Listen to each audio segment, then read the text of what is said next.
मन भाव मुदित कछु खाऊं। पहले भोजन कर लीजिए, क्यों? फिर आपको राजा बनाया जाएगा। राम जी कहने लगे, मैया मुझे पिताजी ने राजा तो बनाया है। राम जी विचारने लगे, सीधे सीधे कह दूं कि मैं राजा नहीं बन रहा, मुझे तो बन जाना है। हो सकता है इस बात को माता सुन पाए या ना सुन पाए, सुनते ही कुछ अनहोनी हो जाए। इसलिए राम जी ने कहा, मैया राजा तो बनना है, आपको पता नहीं है, लेकिन कहाँ का राजा बनूंगा। पिता दीन मोहे कानन राजू, विधि मोहे सब विधि सन्मुख आजू। पिता दीन मोहे कानन राजू, विधि मोहे सब विधि सन्मुख आजू।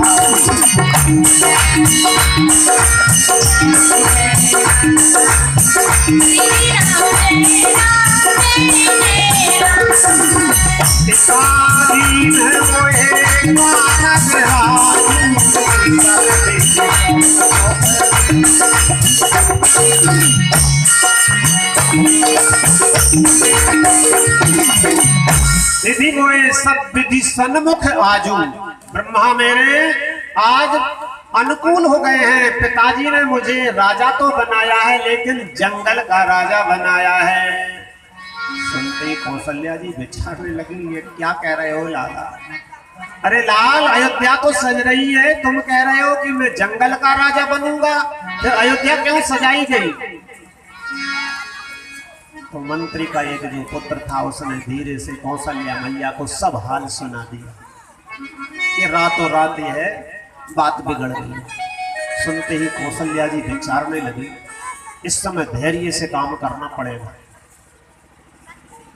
यदि कैकेयी जैसी मैं हो जाऊं तो ये सब राज बिगड़ जाएगा, इसलिए धैर्य रखना पड़ेगा।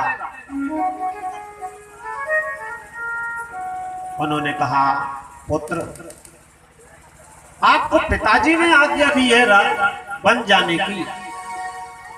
हाँ। तो बोले, पिताजी ने आज्ञा दी है तो पिता से तो माता बड़ी होती है।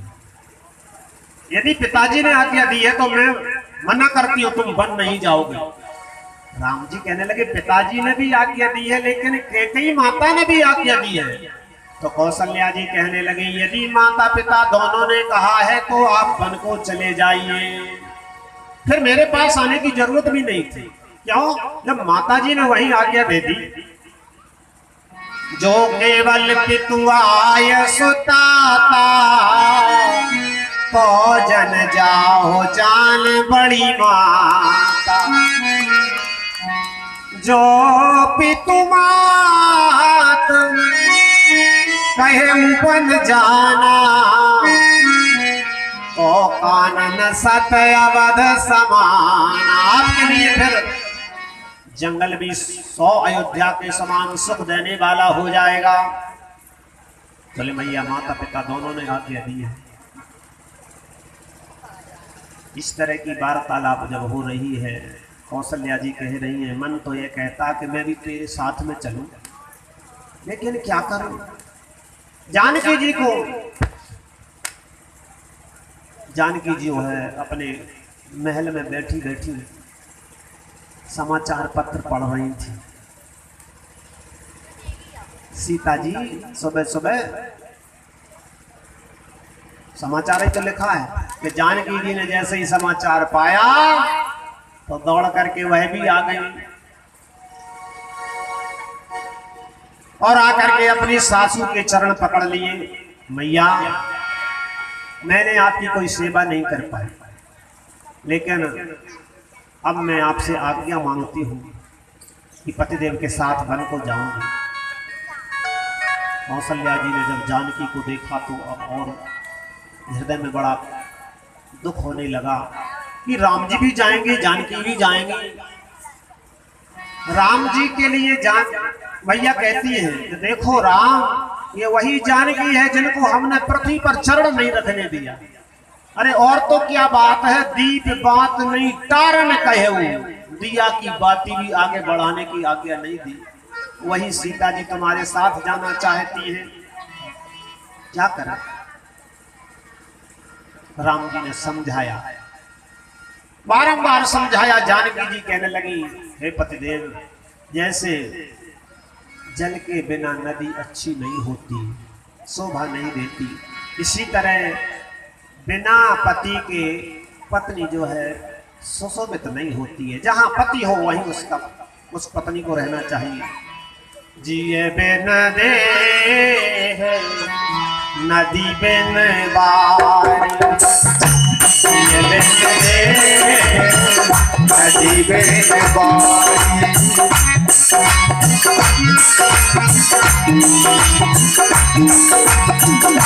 ऐसे ही नाथ पुरुष बिन नारी, ऐसे ही नाथ पुरुष बिन नारी,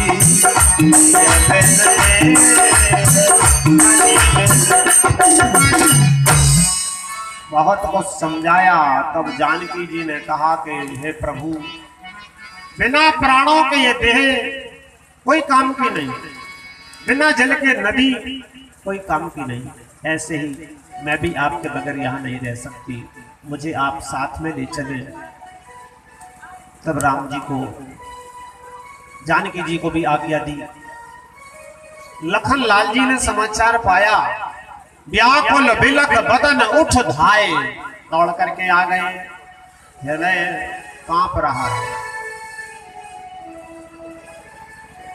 हाथ जोड़ करके बोले, भैया मैंने सुना है आप वन को जा रहे हैं, मैं भी आपके साथ में चलूंगा। राम जी ने कहा, देखो भवन भरत रिपुसूदन नाही, भरत शत्रुघ्न घर नहीं है, मेरे कारण पिताजी दुखी हैं। इस समय अब राज तो तुम्हें ही संभालना। राव वृद्ध मम दुख मन माही, तुम्हें यदि साथ में लेकर के मैं अयोध्या खाली छोड़ करके चला जाऊं तो ठीक नहीं है। लक्ष्मण जी ने कहा, मैं क्या करूंगा? बोले, अयोध्या का भार तुम्हें ही संभालना है।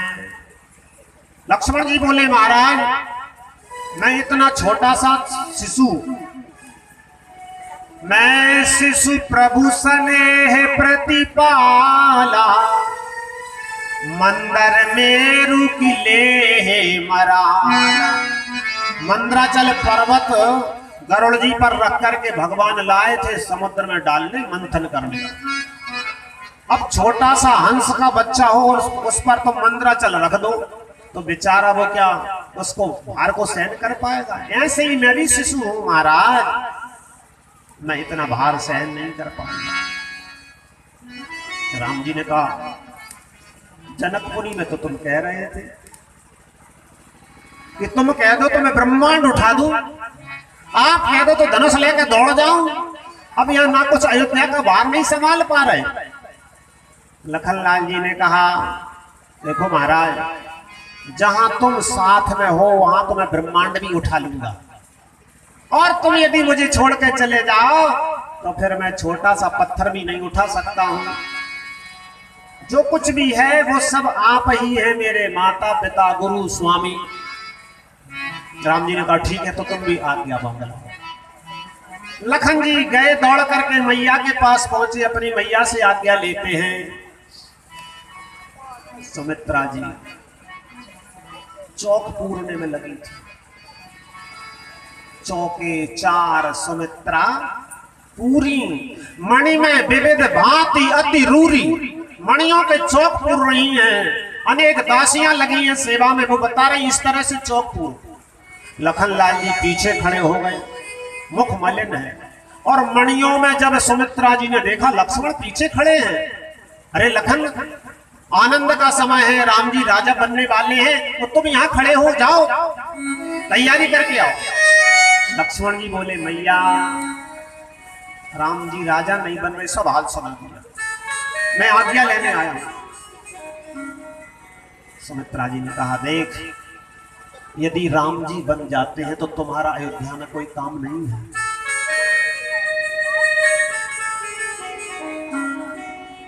मेरे पास आने की जरूरत नहीं थी।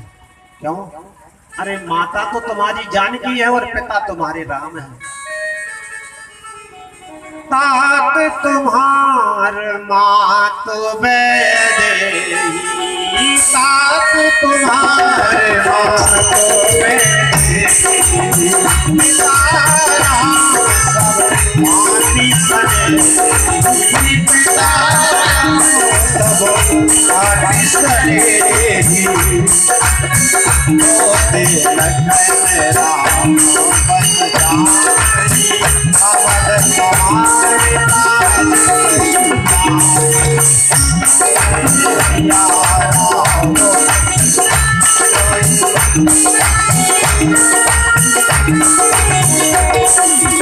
जोते सिया बन जाई, अवध तुम्हारी आज कछुनाई,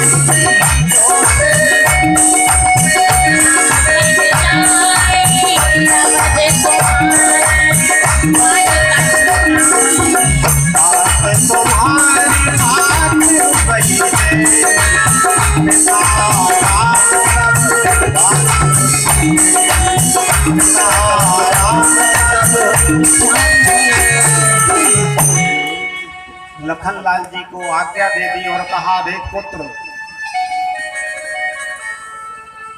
राम सीता को जंगल में कोई परेशानी नहीं होना चाहिए, किसी भी तरह का कष्ट नहीं होना चाहिए, नहीं तुम्हारा जीना व्यर्थ है।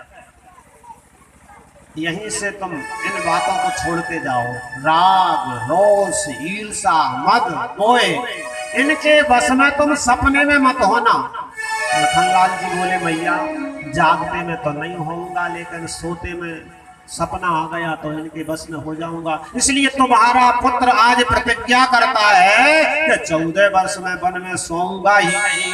तो फिर सपना ही नहीं आएगा, जब सोऊंगा नहीं तो सपना कहां से आएगा।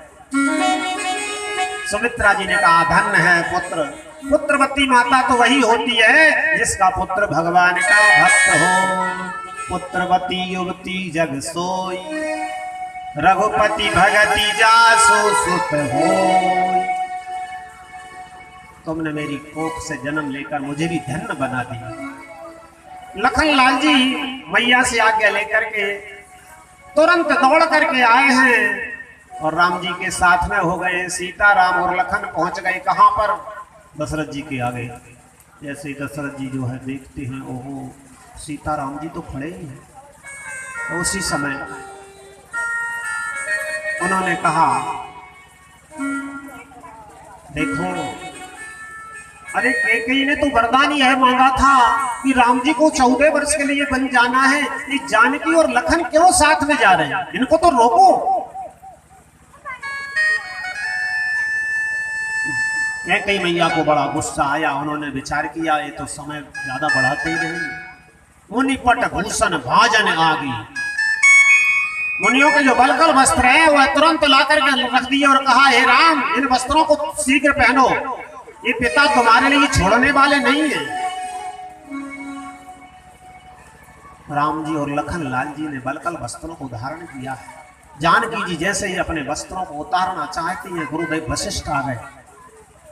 वशिष्ठ जी ने कहा, देखो कैकेयी, यदि जानकी के वस्त्रों को तुमने उतरवाया ना तो मैं अभी अयोध्या को भी समाप्त कर दूंगा। इसलिए जानकी जी बड़े आपने सब वस्त्र आभूषणों को पहने ही नहीं। वशिष्ठ जी ने कहा, नहीं, आप वस्त्रों को नहीं बदलोगे।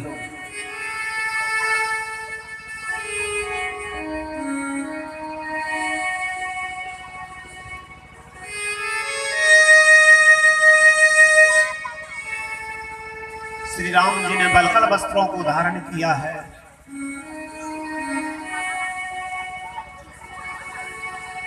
दशरथ जी महाराज की वो अवस्था है कि उठ करके खड़े हो जाते हैं,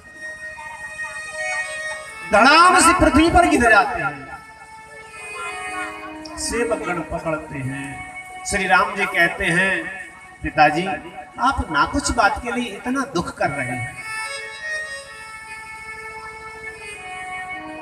अरे आपके लिए धैर्य धारण करना चाहिए।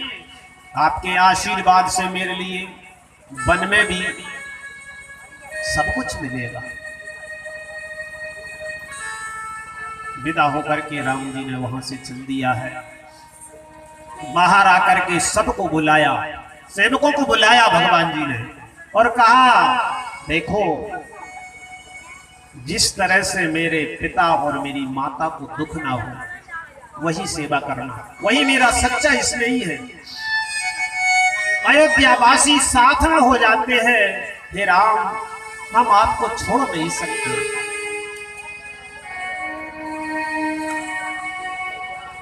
चलत राम,